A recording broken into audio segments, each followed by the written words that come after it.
Have you felt fat?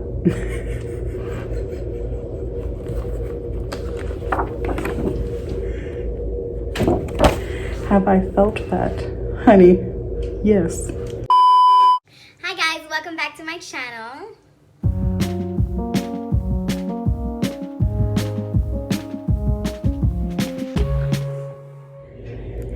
There's 3 tests. Let's look at them. One's on the computer. It shouldn't take very long. Another one is yes or no answers. And this one is the one. Questions, fill in the bubble. This is a lot of questions. Total of 344. Let's get started.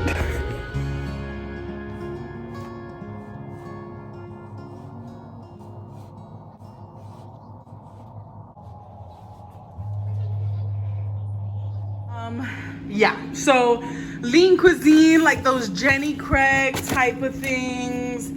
I still have to get my calories in, I still have to get my protein in, and I still have to maintain portion control. Sorry, it's dirty. What are you gonna do?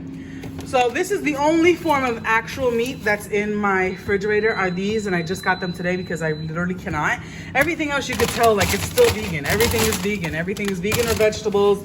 And it's just I have to cook it all, and I don't want to. So for lunch when I'm at work and I just have a 30-minute break, I can just pop this in the microwave and be done with it. I am a little bit disappointed in myself that, I couldn't stay vegan after I was doing so well.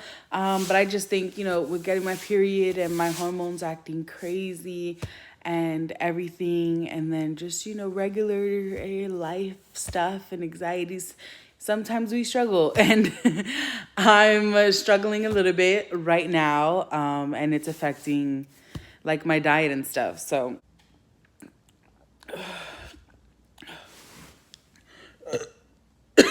I have a serious case of acid reflux. It's not fun, and it happens all day. Funny story is that I've actually just had the best few days of my whole life. So you would think that I wouldn't be so sad. And if you ask me, if you look at me, I'm going to tell you I'm not sad, because right now I have absolutely nothing to be sad about. Not a thing.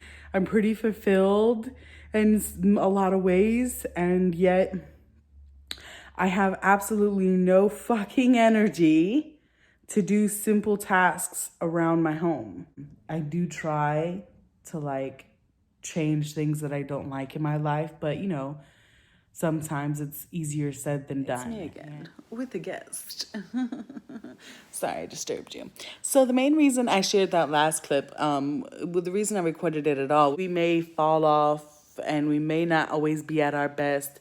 It is not okay to belittle yourself or talk down to yourself or let anyone else do that either. Like, especially if you're going through the weight loss surgery in particular, like even if you're not doing everything that you should be doing, don't punish yourself. Just be like, okay, cool, now we notice it, and get back on the wagon. And if anybody else has something to say, like, oh, you must not really want this, so you're not really focused because you're doing all this extra stuff, like, mind your business.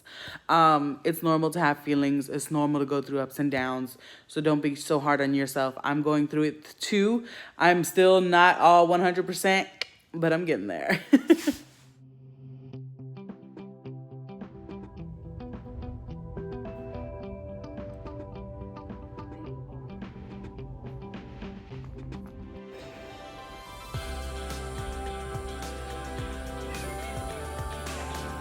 Deep breath in, hold it in.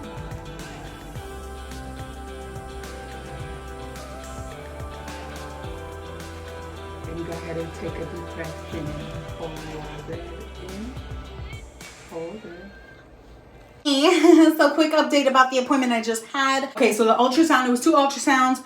One was like abdominal, the other one was on my legs, on both legs. It was like the inner thighs, the bottom of my knee, on my leg, like around the shin area and then behind my knee. Basically, she told me that they were checking for to see if there was any blood clots, which hopefully they weren't, but I don't have the results yet. And the abdominal one, not really sure what it was, but I know she was looking for my gallbladder because she was like, I can't find your gallbladder. And I was like, well, you better, because I never took it out. You know what I'm saying? So that worried me. And then she was like, oh no, I found it. I was like, bitch. I'm just playing. She was sweet. Which I wasn't even supposed to do that appointment until January, but because of like COVID getting crazy now, the doctor's like, oh, I'm not going to be in on Mondays, which was when my appointment was on the 3rd.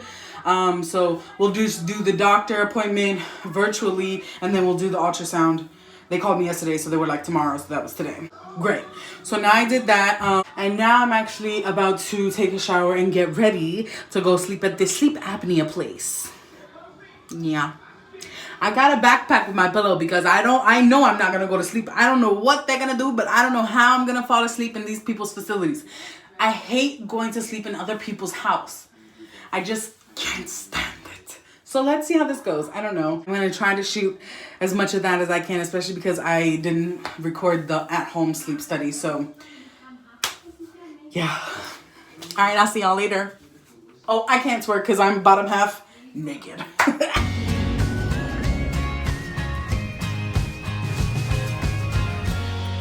Creepy at all. No fever, sore throat, cough, nothing like that. No. No. No. No. Everything is supposed to be COVID that you know about. No. Haven't had a positive test yourself recently? No. So I'm currently in the room. Let's do a little room tour. Probably all of the equipment. There's a chair here. Not sure why. There's the bed, locker, paperwork, my bag. All right, let's get this started.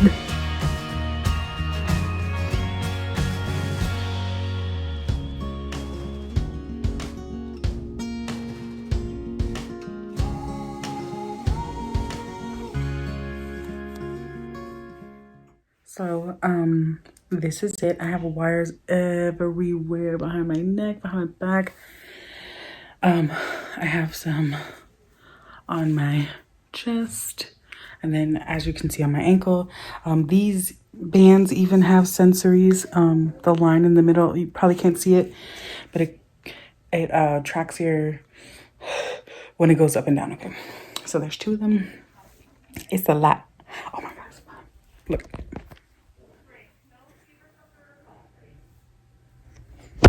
And we're not even done. These are the masks. I'm honestly a little bit worried because you can see the discoloration, but I have to pick one of those. So this was the first mask that I tried on. The staff member there recommended it. It was her favorite one, but unfortunately it didn't work for me. I was very claustrophobic and felt like I couldn't breathe. So we switched it to one that just goes on my nose. So the 2-week pre-op diet, you don't want to start it till exactly 2 weeks before your surgery because it's very low calorie. Okay. It is designed to make you lose a little bit of weight right before surgery because that helps shrink the liver back up to its original size so the doctor can get to your stomach safely. Right. Okay. So the entire 2 weeks, you can have as many of these clear liquids that you want.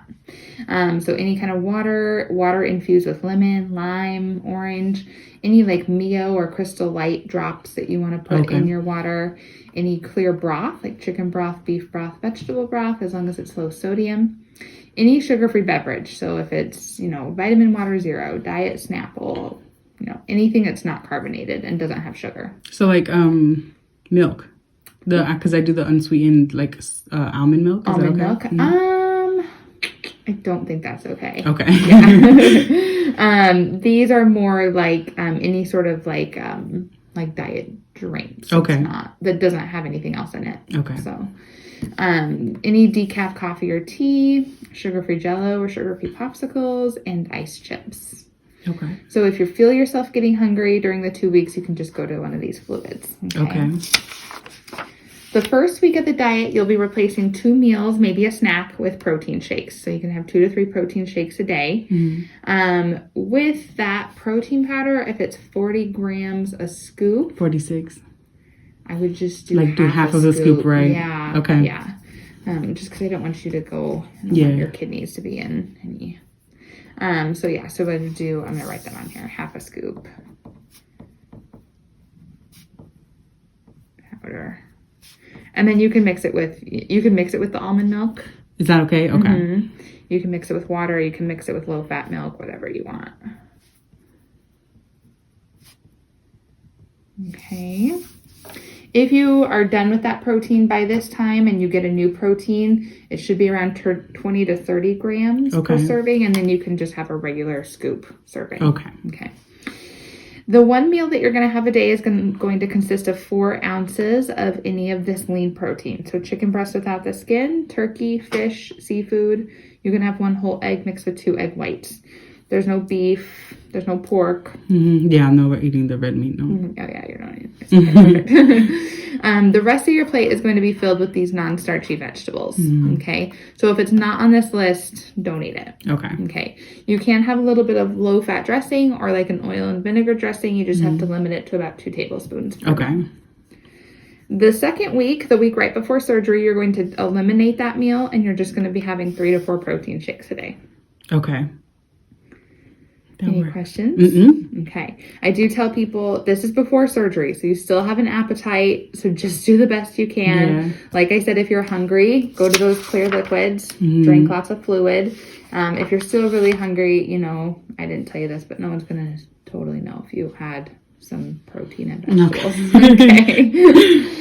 Anything else? Any other questions? I think this is good. Guys, I'm so sorry for the low quality, but I'm super tired and I'm just getting into bed and I do not feel like getting back up. But I did want to update you guys on the appointment. So the nutritionist appointment went really well. I didn't get the part, but she weighs me every time I go in. Sorry, I got a hair. And I actually lost 10 pounds from my last appointment with her. So in total, I really don't know how much weight I've lost altogether, but I'm actually proud of myself because, you know, I had a hard time, especially you seen during this video. So I'm glad that I was still able to like keep on track and lose a good amount of weight. So I'm really proud of myself there. She was basically just prepping me for the 2 weeks post-op. No, pre-op. Yeah, my diet pre-op, but I think it's going to be the exact same thing post-op as well, just backwards. It'll be liquids, then solids, and now I'm doing solids and then liquids for those 2 weeks before surgery, and then it'll just switch after. So yeah, it was all good news today. The sleep apnea thing actually went a lot better than I thought it would. If you guys are curious, we did try on 2 different machines. One was the entire face, which was the nose and mouth, which you saw in the video. But not in the middle of the night, before I was able to fully fall asleep, I got there at 7. I wasn't in the bed, fully laying down in the dark until like 8 something. And then I was just on my phone around like 10. And then I ended up trying to go to sleep. It was like claustrophobic. I couldn't really breathe really well. So I was like, can we change it? So then we just got the one that's like the nose. And the other one was actually hurting my neck because it goes around your head kind of so that it stays in place. And it was right behind my neck. It was killing me. So the one that was on the nose, it just kind of goes around here and then above your head and on the back of it. So much more comfortable. I actually slept throughout the entire testing. They woke me up at around 2:53. So like at 3 a.m, I was taking an Uber back home. They ask if you want to be woken up when the test is over or if you want to just stay sleeping until morning. And I was just like, well, yeah, you can get me up. So, you know, they did. So it actually wasn't that bad to sleep with it. There was a lot of wires, which was kind of uncomfortable. But when sleeping normally with sleep apnea, you actually won't have as many wires. You'll just have the mask and this kind of tube that comes out, which is what's pushing the air inside, which is what opens up like your airway and stuff that helps you breathe when you sleep. So it's just the mask and then the tube, which locks into a little machine that pushes the air. So I know a lot of people were curious, especially on TikTok, if it was hard to sleep with it, and it wasn't. So that was good. And I actually slept from about, I want to say 10:30 till 3 a.m. without waking up, which was nice. So yeah, that's nice. I am kind of sad because, you know, the reason why I was going, I thought was just to make sure that I had sleep apnea. But they're like, you probably most definitely do, because we don't really have false high readings. We have false low readings. And again, I out of 5, I hit a 8.4 at home. So that like it's most likely going to be higher when we do these testings, but I haven't had the results yet. They're probably going to come in 2 weeks to my doctor. And then my doctor is going to order a machine so that I can have one at home. The sleep apnea is nothing that can be cured. I'm going to have it for the rest of my life. And every time I go to sleep, even if it's a nap, they say that I should sleep with the machine on. So y'all already know I'm going to have to like bedazzle that thing and try to make it sexy because it is not very cute. But anyways, you know, what are you gonna do? Another thing that actually I learned was that since my body doesn't sleep at night, or it's not able to sleep or get full rest even when I do sleep, it actually causes weight gain. I'm not sure where it comes from, because I know you're supposed to burn fat when you sleep and you're supposed to like your body heals when you sleep. My body doesn't do any of that. So with the sleep apnea on top of the PCOS, it's just, I'm just storing fat, just storing it. So like even when I was working out, I wasn't losing significant amount of weight. It would always be like a few pounds here, a few pounds there. And then like that was it. And it was really frustrating. So it's good to know where it's coming from. And, you know, now I'm actually getting it taken care of on top of the surgery. I think everything's going to kind of help. And my health is just going to get better from here. So I'm really excited about that. It's almost January. I don't have any more appointments for December. Thank God. I'm just going to enjoy Christmas. I'm not eating anything too crazy. I'm really celebrating Christmas by myself, besides FaceTiming with my girlfriend. So we're just doing that. We got gifts for each other and we shipped them to each other. So we're going to open them on FaceTime together, which is super cute. I'm really excited. But yeah, I'm not really cooking anything crazy. I'm going to keep my diet the same. And then my next appointment to speak to my surgeon is January 3rd. So yeah, we're getting so close, guys. And I'm getting so excited. I will again update you guys in January with any appointments that I have. The only one that I know of so far is one with my nutritionist on the 20th. And then my surgeon on the 3rd. So we'll see what else I need to do. I do need to go to the hospital and get that PFT exam. So that's going to happen too. So I'll keep you guys updated. But this is December. It's going good so far. Going strong. We're almost there. I love you guys so much. And I will see you in the next video. Bye.